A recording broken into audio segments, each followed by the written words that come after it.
हर लड़की को पता होना चाहिए कि उसकी क्या क्या लीगल राइट्स है और वो क्या क्या लीगली मांग सकती है अपने लॉज या अपने मायके से।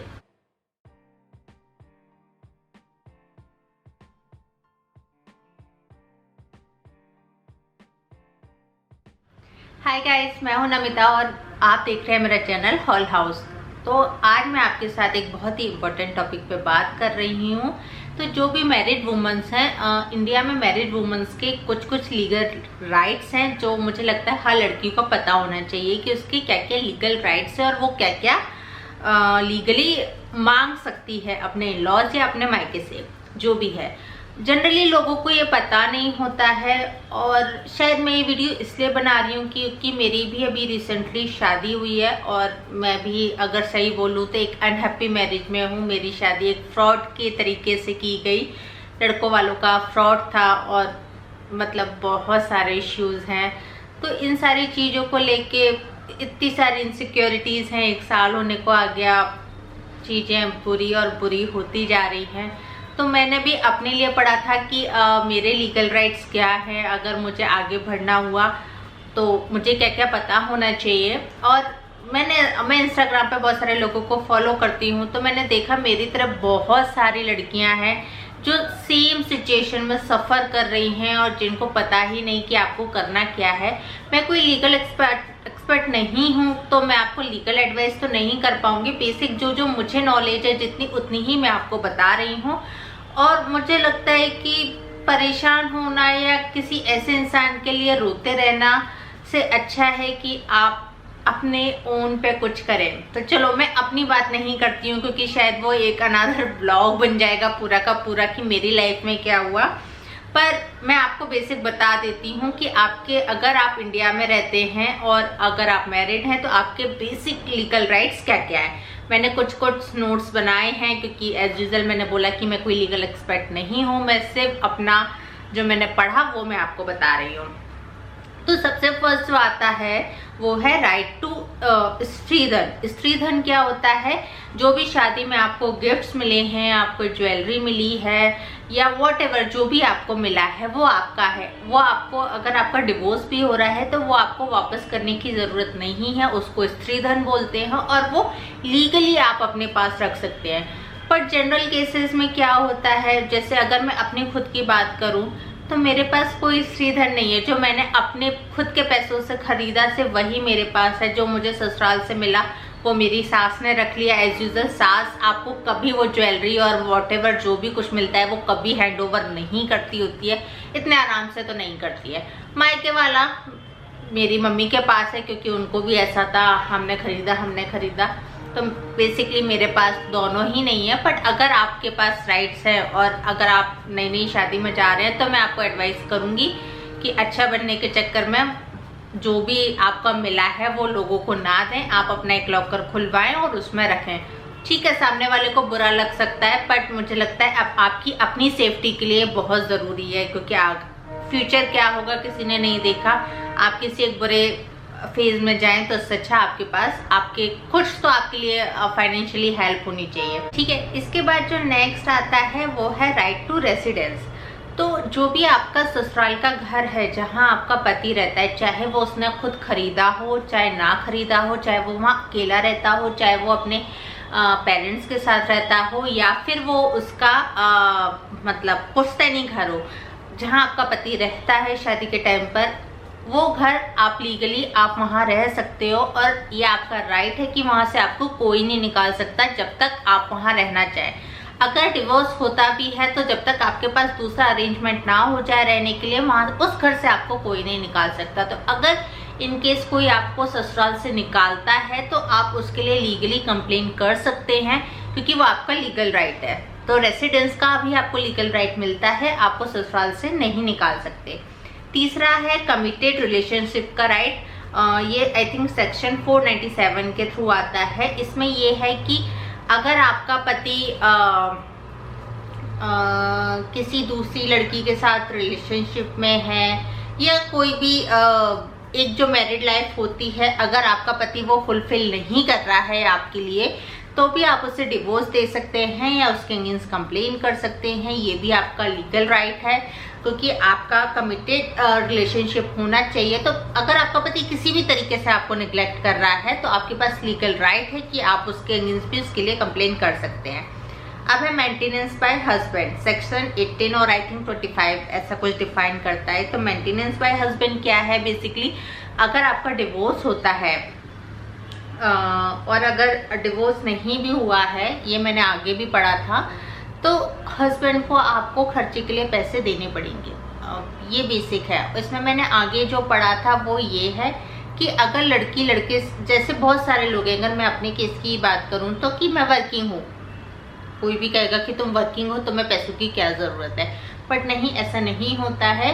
अगर मैं अपने पति से ज़्यादा कमा रही हूँ तो उसे मुझे मेंटेनेंस देने की ज़रूरत नहीं है, बट अगर मैं उससे कम कमा रही हूँ या मैं वर्किंग नहीं हूँ तो उससे मुझे मेंटेनेंस देना ही पड़ेगा, चाहे मैं उसके साथ रहूँ, चाहे मेरा डिवोर्स होता है तो वो एलिमनी के फॉर्म में मुझे मिलेगा, या फिर अगर अभी हमारी शादी भी है तो वो उससे मुझे मेंटेनेंस देना ही पड़ेगा, मतलब मेरे खर्चे के लिए मुझे पैसे देने ही पड़ेंगे।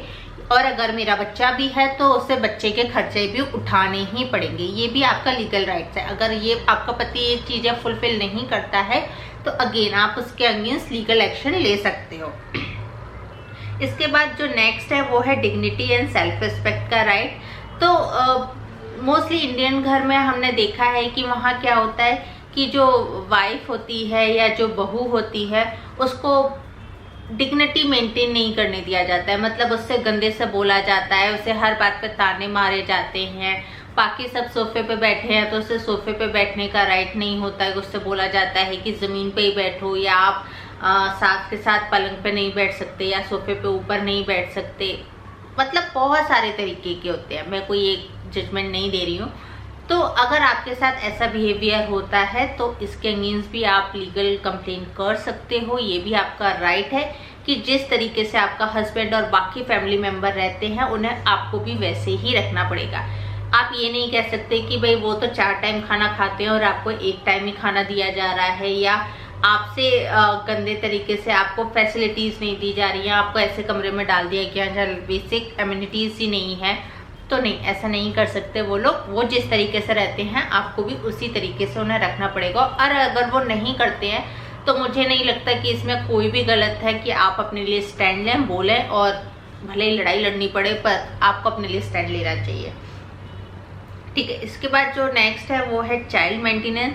अगर आप वर्किंग नहीं हैं और जैसा कि मैंने अभी आपको पहले भी बताया कि अगर आप उससे कम कमाती हैं और आपका बच्चा भी है या बच्चा होने वाला है या बच्चा हो गया है, तो ये लीगल रिस्पॉन्सिबिलिटी है आपके हस्बैंड की कि वो आपको बच्चे के खर्चे के लिए पैसे देगा ही देगा। वो उस चीज़ से डिनाई नहीं कर सकता। वो ये नहीं कह सकता कि मैं बच्चे का खर्चा नहीं उठाऊंगा। ये उसकी रिस्पॉन्सिबिलिटी, ऑल्दो मदर फादर दोनों को उठानी होती है, बट पिता ये कह के पीछे नहीं हट सकता कि मैं बच्चे का खर्चा नहीं उठाऊंगा। तो ये लीगल राइट है, ये भी आपका लीगल राइट है। और मैंने इस केस में बहुत सारी लड़कियां देखी हैं जिनके बच्चे होने के बाद पति छोड़ देते हैं, या जिनको मायके में छोड़ा हुआ है, ना वो उन्हें लेने आते हैं, ना उनसे बात करते हैं, ना उन्हें डिवोर्स दे रहे हैं, और ना ही वो उनको कोई खर्चा देते हैं। तो ऐसे केस में मुझे यही लगता है कि आपको बस थोड़ा सा अपने आप को स्ट्रॉन्ग करने की ज़रूरत है, और आपको स्ट्रांगली अपने पति से कहना होता है कि ये लीगल राइट है मेरा, मुझे पता है कि ये मेरा लीगल राइट है, क्योंकि हमें पता ही नहीं होता हमारे लीगल राइट्स क्या है ना। तो अगर आपको पता है कि आपका लीगल राइट क्या है, आप पति को इन्फॉर्म करो। अगर उसके बाद भी वो फॉलो नहीं करता है तो मैं सजेस्ट करूँगी कि आपको पुलिस स्टेशन जाके कंप्लेन इसके अगेंस्ट करानी ही चाहिए, या आपको इसके अगेंस्ट केस फाइल करना ही चाहिए। ठीक है। इसके बाद है वायलेंस एक्ट। तो वायलेंस का भी ये है कि वो आपसे मारपीट नहीं कर सकता। वायलेंस में सिर्फ मारपीट ही नहीं होती, फिजिकल वायलेंस नहीं होता और मेंटल टॉर्चर भी होता है। बहुत सारे लोग, जैसे अगर मैं अपने केस की बात करूं तो 1 साल में मुझे इतना मेंटली टॉर्चर किया गया है ना, मतलब मैं वो बता नहीं सकती। मैं हंसती रहती हूँ, बोलती रहती हूँ, बहुत कुछ चलता रहता है। चीज़ें 1 साल पहले जितनी अच्छी थी अब नहीं रही, पर शायद उनको, मतलब मेरे इन लॉज को तो ये भी प्रॉब्लम है कि तुम खुश क्यों रहती हो। उनको मुझे खुश देख के उनको इश्यू होने लगता है, मेरे पति को प्रॉब्लम होने लग जाती है कि तुम खुश क्यों रहती हो, तुम मेरे बिना खुश कैसे रह लेती हो। मतलब यू नो ना, this is all mental torture. आजकल शायद फिजिकली बहुत सारे लोग नहीं भी करते, और शायद वो करते भी अगर मैं उनके साथ रहती, पर बैक टू बैक मेरे ऊपर इतना मेंटल टॉर्चर किया जाता है ना, लाइफ बहुत डिफिकल्ट है। खैर मैं वापस अपने ऊपर आ गई। बट अगर आपके साथ किसी भी तरह का टॉर्चर किया जा रहा है या वायलेंस की जा रही है, चाहे वो बोल के की जा रही हो, चाहे फिजिकल की जा रही हो, या किसी भी और तरीके से किया जा रहा है, तो ये भी आपका लीगल राइट है। आपको इसके अगेंस्ट आप उनके ऊपर कंप्लेन कर सकते हैं और आप लीगल फाइट कर सकते हैं, ठीक है। इसके बाद है अबॉर्शन का राइट। तो हाँ, आपके पास अबॉर्शन का राइट भी है। आप बिना पति की परमिशन के भी अगर आपको बच्चा नहीं चाहिए तो आप अबॉर्ट करा सकते हो। ये लीगल राइट आपको इंडिया मतलब इंडिया की जो गवर्नमेंट है वो आपको देती है। इसमें पति की परमिशन आपके लिए नेसेसरी नहीं है कि अगर आपको अबॉर्शन कराना है तो ज़रूरी नहीं अगर पति ने परमिशन दी हो ना दी हो, आप अपने हिसाब से अगर आप कराना चाहते हैं तो आप करा सकते हैं। बट उसमें कुछ वीक्स का है, आई थिंक 26 या 36 वीक्स का है कि आप उतने वीक्स के अंदर अंदर ही करवा सकते हैं। अगेन इसके बाद जो लीगल राइट आता है वो डिवोर्स का। बहुत सारी लड़कियों को शायद नहीं पता होगा कि जनरली ऐसा होता है कि डिवोर्स के लिए जो पेपर फाइल किए जाते हैं वो हमेशा लड़कों की तरफ से ही होते हैं। और सेम मेरे केस में भी मेरे इन-लॉज यही धमकी देते रहते हैं कि हम कोर्ट में डिवोर्स के लिए फाइल कर देंगे अगर मैंने उनकी बातें नहीं मानी तो नहीं, ऐसा नहीं है। आप भी डिवोर्स के लिए फाइल कर सकते हैं और आप अपने मतलब लड़की भी अपने हिसाब से अगर उसे डिवोर्स चाहिए तो वो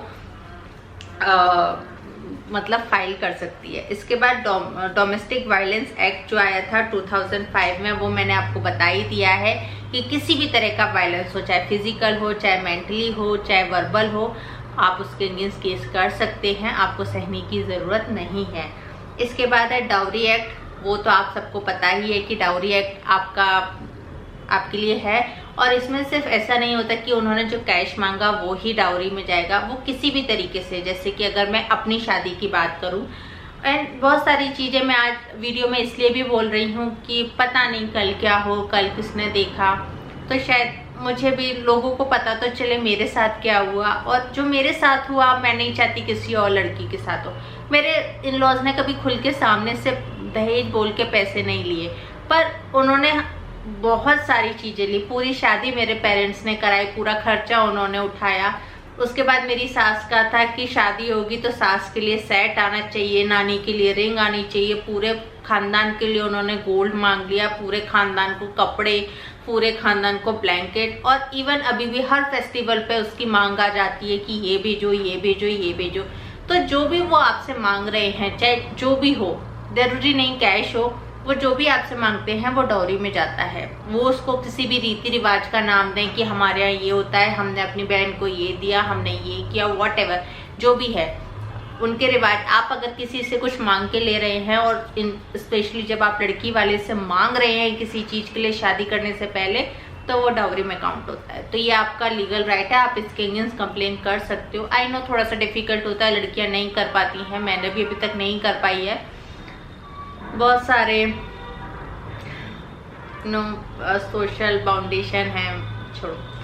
तो इसके बाद जो अनादर आपका राइट है वो है रिफ्यूज टू सेक्स। अगर आप सेक्स नहीं करना चाहते हैं तो आपके पास प्रॉपर राइट है, आपका राइट है कि आप बिल्कुल मना कर सकते हैं कि आप नहीं करना चाहते हैं। उसके लिए पति आपको फोर्स नहीं कर सकता किसी भी तरीके से। और अगर वो अननेचुरल सेक्स की भी डिमांड करता है तो उसके लिए भी आप मना कर सकते हैं, उसके लिए भी वो आपको फोर्स नहीं कर सकता। और अगर वो फोर्स करता है तो ये एक तरीके से क्राइम है। और अगर वो इनकम्पिटेंट है करने के लिए तो ये जो है वो आपके कमिटेड रिलेशनशिप वाले एक्ट में चला जाएगा कि मतलब रिलेशनशिप नहीं है, बेसिक जो मैरिज का वो होता है प्रॉपर, वो आपका फॉलो ही नहीं हो रहा है, तो वो एक तरीके से वैसे भी डिवोर्स के लिए आगे बढ़ ही जाएगा, ठीक है। इसके बाद जो आपका है कि नॉट लुकिंग इन लॉज, तो बेसिकली क्या होता है, हम लड़कियों से एक्सपेक्ट किया जाता है कि चाहे जो भी हो जाए, चाहे हमारी नौकरी हो, चाहे हमारे एम्बिशंस हो, चाहे व्हाटएवर जो भी हो, पर हमारी ही जिम्मेदारी है कि हम इन लॉस की सेवा करेंगे ही करेंगे, चाहे उनका खुद का बेटा ना करता हो, पर हमसे एक्सपेक्ट किया जाता है कि हम उनकी सेवा करेंगे ही करेंगे। सेम मेरी केस में भी यही है। तो ये आपका लीगल राइट है कि अगर आप नहीं करना चाहते हैं या आप इतना मेहनत नहीं कर सकते हैं, आपको उनको आप अगर मना कर देते हैं तो इन लॉस या उसकी फैमिली आपको फोर्स नहीं कर सकती है कि नहीं आपको इन लॉस की सेवा करनी ही करनी है या उनके हर अच्छे बुरे चीज़ के लिए आप रिस्पॉन्सिबल हो जाओगे। तो नहीं, ऐसा नहीं होगा। आप आराम से मना कर सकते हो, इसके लिए आपको कोई फोर्स नहीं कर सकता। और अगर करते हैं तो आप इसके अगेंस्ट भी रिपोर्ट लिखवा सकते हो, क्योंकि ये कंपलसरी नहीं है कि आप ही को इन लॉस को लुक आफ्टर करना है। ठीक है। इसके बाद ये भी है कि बहुत बार मैंने देखा है कि लड़की अगर ज़्यादा कमाती है तो इन लॉस परेशान करते हैं या चिढ़ने लग जाते हैं। तो अगेन ये भी कोई क्राइम नहीं है। आप जितना कमा सकते हैं आप उतना कमा सकते हैं। और अगर इसके अगेंस्ट भी वो आपको परेशान करते हैं तो अगेन ये भी आपका लीगल राइट है कि आप उनके अगेंस्ट कंप्लेन कर सकते हैं। मेंटल इनस्टेबिलिटी, ये मैंने आपको बताया है कि अगर आपका हस्बैंड मेंटल इनस्टेबल है किसी भी तरीके से, नॉट ओनली मेंटल, तो भी आप डिवोर्स के लिए आगे, मतलब आप समझिए मेंटल इंस्टेबिलिटी बहुत सारी होती है। मेरे केस में तो मुझे लगता है मेरा पति भी कुछ ऐसे ही है, मतलब उसके पास खुद का दिमाग ही नहीं है बिल्कुल भी। तो अगर ऐसा है तो भी आप डिवोर्स के लिए आगे फाइल कर सकते हैं और आप सेपरेट हो सकते हैं। इसके लिए भी आपको राइट्स मिलते हैं कि आप ये चीज़ कर सकते हैं। ठीक है। और ये मैंने आपको बता ही दिया था कि आपके पास राइट्स हैं एलिमनी लेने के लिए। अगर आपका डिवोर्स हो रहा है तो आप हस्बैंड से एलिमनी ले सकते हैं अगर आप उससे कम अर्न करते हैं। तो ये आपका बेसिक वुमेन्स का राइट है इंडिया में कि आप उससे मांग सकते हैं और उसको देना ही पड़ेगा, वो इस चीज़ के लिए मना नहीं कर सकता। एंड ये बेसिकली दोनों पार्टीज के आपस म्यूचुअल अंडरस्टैंडिंग पर डिपेंड करता है कि आपको कितनी एलुमिनी मिलेगी, बट आपका पति इस चीज़ के लिए मना नहीं कर सकता। और अगर आप नौकरी नहीं कर रहे हैं तो उसको मेंटेनेंस देना ही देना पड़ेगा, चाहे वो कुछ मंथ्स के लिए हो, चाहे वो कुछ ईयर्स के लिए हो, या चाहे वो लाइफ टाइम के लिए हो। एलुमिनी हो जाएगा। वर्किंग वुमेन वाला मैंने आपको बता ही दिया। डाउरी एक्ट मैंने आपको बता ही दिया, 1961 में आया था। 304B 498A सेक्शन में लिखा हुआ है। चाइल्ड कस्टडी, अब बहुत सारे लोगों को होता है कि लड़कियों को होता है कि उनका छोटा बेबी है और इन लॉस, इन केस अगर लड़का है बेबी, तो जनरली इन लॉस चाहते हैं कि बच्चे की कस्टडी उन्हें मिल जाए। बट नहीं, ऐसा नहीं होता। अगर बच्चा 5 साल से छोटा है तो वो अपनी माँ के साथ ही रहेगा। ये आपका लीगल राइट है। कोई भी आपसे बच्चा नहीं छीन सकता। और आप बच्चे की कस्टडी के लिए अप्लाई भी कर सकते हैं। और अगर आप घर छोड़ना चाहते हैं तो आप अपने बच्चे के साथ अपना इन लॉस का घर छोड़ सकते हैं कभी भी, अगर ऐसी ज़रूरत पड़ती है तो। और वो बच्चा आपको आपके साथ ले जाने के लिए मना नहीं कर सकते। ये आपका लीगल राइट, और ये बहुत इंपॉर्टेंट है। बहुत सारे लोगों को लगता है बच्चा उन्होंने रख लिया और आपको घर से निकाल दिया। नहीं, अगर ऐसा होता है तो मैं सजेस्ट करूंगी कि आपको जाके कंप्लेंट उसी टाइम कर देनी चाहिए। बच्चा आपका लीगल राइट है। अगर 5 साल से छोटा बच्चा है तो आप बच्चे को अपने साथ लेके जा सकते हो, वो माँ के साथ ही रहेगा। अब बेसिक जो डिवोर्स के लिए बहुत सारे लोगों को नहीं पता होता कि डिवोर्स कैसे लेना है, तो बेसिक मैंने थोड़ा सा ही पढ़ा है। और इनमें से बहुत सारी चीज़ें मेरी शादी में भी इम्प्लीमेंट होती हैं। तो डिवोर्स के लिए कुछ बेसिक क्राइटेरिया है कि आप नेचुरली डिवोर्स के लिए फाइल कर सकते हैं। कि अगर आपको नहीं 4 साल या 4 साल से ज़्यादा तक आपको नहीं पता है कि आपका पति कहाँ है, तो आप उसके अगेंस्ट डिवोर्स फाइल कर सकते हैं। अगर आप 3 साल तक सेक्स नहीं करते हैं, 3 या 3 साल से ज़्यादा, अगर आप दोनों के बीच में सेक्सुअल रिलेशनशिप नहीं है, तो भी आप डिवोर्स के लिए फाइल कर सकते हैं। अगर वो आपके साथ क्रूएल है, वो आपको मारता पीटता है, अननेचुरल सेक्स करता है, या आपको मेंटल टॉर्चर करता है, अब्यूज़ करता है, तो भी आप उसके अगेंस्ट डिवोर्स फाइल कर सकते हो। अगर वो 7 साल से जेल में हैं तो भी आप उसके अगेंस्ट केस कर सकते हो।